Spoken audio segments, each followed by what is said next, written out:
What does chicken and drone have in common?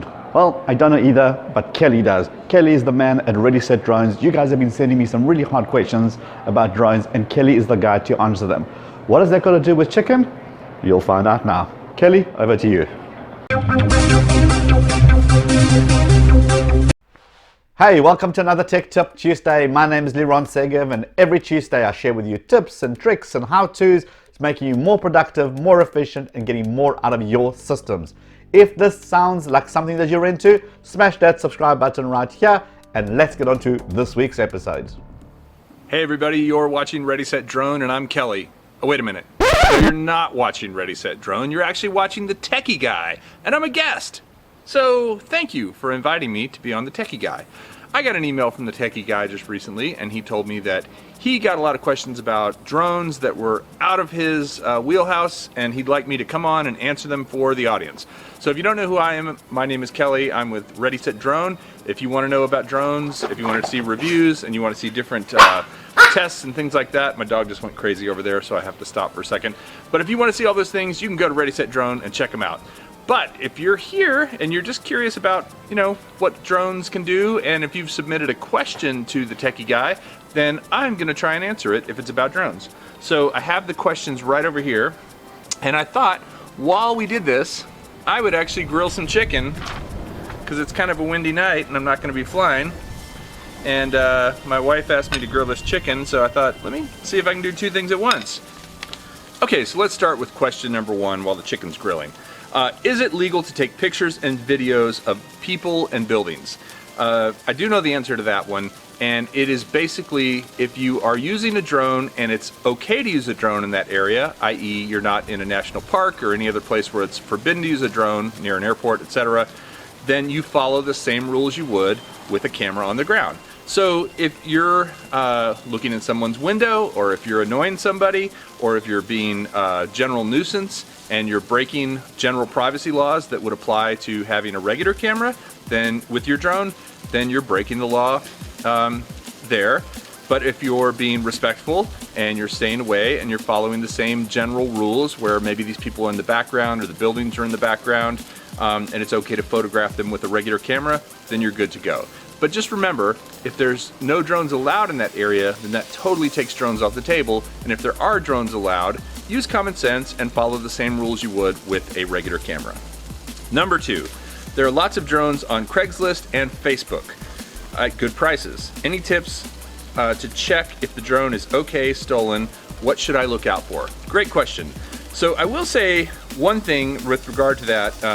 If you are using a drone, or if you want to buy a DJI drone, they actually have a refurb program, so you can go to DJI and look at their refurb drones, and they're all under the same warranty as a brand new drone. So that's one thing you can do. Now personally, I have sold a few drones on Craigslist and on eBay, not on Facebook, but Craigslist and eBay. And I'm not trying to pull a fast one over on people, but I would say a couple things. Number one, if you're able to look at any of the logs from the drone, if you're able to get a screenshot of the number of times the battery's been cycled, that would also give you a good indication. And DJI Go actually tells you the number of times the battery's been cycled, just like a regular camera. The other thing too is if you can, go out and test fly the drone. Say, hey, especially if you're dropping a couple $100, hey, I'd like to buy your drone, but I'd like to meet you in a park and take it for a test flight. Are you okay with that? If the person says no, then that should be a red flag. But if they say yes, then go out, take the test flight, and make sure it's all good, and then go from there. If it works when you fly it the first time, it's probably going to work the second or third time. Be sure to ask them specifically, are there any things about this drone that are problematic that you're not telling me?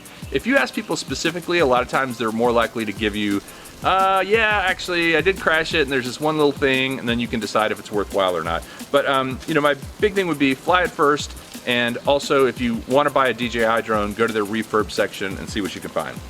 The other thing you could do is buy a drone that is a year or two old. Don't buy the latest and greatest model.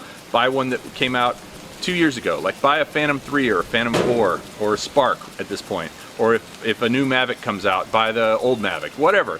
If you buy a generation older, you're going to save a lot of money. All right, I want to attach an action cam to my drone. Is it safe to do so, and does it void the warranty? So that depends on the drone. I mean, honestly, so I have a Bugs 3, and it does have a mount for an action cam, and I actually took it and put a gimbal with an action cam on it, and it worked fine. I don't know what the warranty was on that anyway. I would say if you're getting into the guts of it, taking it apart, and you're trying to connect it with wires and power and all that sort of thing, yes, you might void the warranty. But if you're simply just attaching it with a Velcro or with a mount of some sort, you're probably fine. I don't see how that would void the warranty. Now, if you crash it because it's overweight, meaning that it's a small drone and you probably try to put a big GoPro Hero 3 or 4 on it, yeah, then that's probably your fault, and that's probably going to be a point of contention if you try to return the drone. But in general, I don't see any problem with attaching an action camera to it, and most drones are designed to have a camera attached to them, so they encourage that. There are a lot that even have a mount that you can either buy a GoPro kind of camera or some other, but it's specifically designed for that. Some FPV racers have that as well. So I'd say go right ahead, attach an action camera, have fun with it. Just if you start getting into the guts of it, know that the moment you open that thing up and start rewiring stuff, they're going to void the warranty. What's the deal with registration of my drone? I heard it's only for commercial purposes. Is that true? No. Actually, if you are flying a drone that is over 0.55 pounds, I forget what that is in grams, but 0.55 pounds, it's just over half a pound, you do have to register with the FAA. That rule had actually been overturned at one point, and it's just recently been reinstated. So you do have to register with the FAA. You just go to faa.gov, you look at the UAS section, and it's $5, and it's not a big deal. For every drone you fly that's over 0.55 pounds, whether you're a professional pilot or not, you do have to register and put your number on the drone. Now you have one number, and it applies to all your drones. So all of my drones have my number taped on somewhere or with some sort of a sticker. One thing I do generally, I put them inside the battery compartment if I can, because then someone could still find it. It's still legal, but it isn't just like an eyesore on the side of my drone.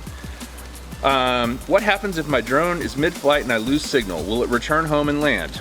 Depends on the drone. If it has GPS and it's designed to do that, then yes. I've many times had done an auto return, gonna flip my chicken real quick, with DJI Phantom or a DJI Mavic. Oh, it's not ready to flip. But if it's a drone without GPS, absolutely not. So that question is kind of, you know, I hate to say it, but it's a pretty simple question. If your drone is designed to do that and you're locked into enough satellites, yes, it will come home. If it isn't designed to do that, or if you take off before it sets its home point and locks into all the satellites, it won't return home. All right, and this one is talking about the FCC rules with regard to the distance you can get with 2.4 versus 5.8 gigahertz. So yes, those two things will transmit at different distances. I'll be honest, I don't remember which one is further and which one is closer. And I believe that in the US you get more distance, and in other countries they throttle it back. But that's about all I can tell you. You know, it's basically one of those things that there's not really much you can do about it. You can go in and change your video transmission frequency in DJI Go, and it's something that, you know, you can experiment with. But yes, one is going to give you more distance of flight, one is going to give you less. However, all of that said, you shouldn't be flying out of line of sight anyway. So ultimately, if you're talking about flying this thing miles and miles away, you shouldn't be doing that. And so it's sort of a void question. That's all the questions. Thanks a lot to Liron for allowing me to be on the Techie Guys YouTube channel. I hope you enjoyed this. If you want to check out Ready Set Drone, we're on Instagram, and we are also on YouTube at Ready Set Drone. Thanks for watching, and I'll toss it back to my partner Liron. So this concludes another Tech Tip Tuesday. Hopefully you've picked up some tips and tricks that you could use. Feel free to share this video by clicking the share button down below. And if you like this video, please give it a thumbs up. It really helps the channel a lot. And I'll see you guys on the next episode of Tech Tip Tuesday. Cheers for now.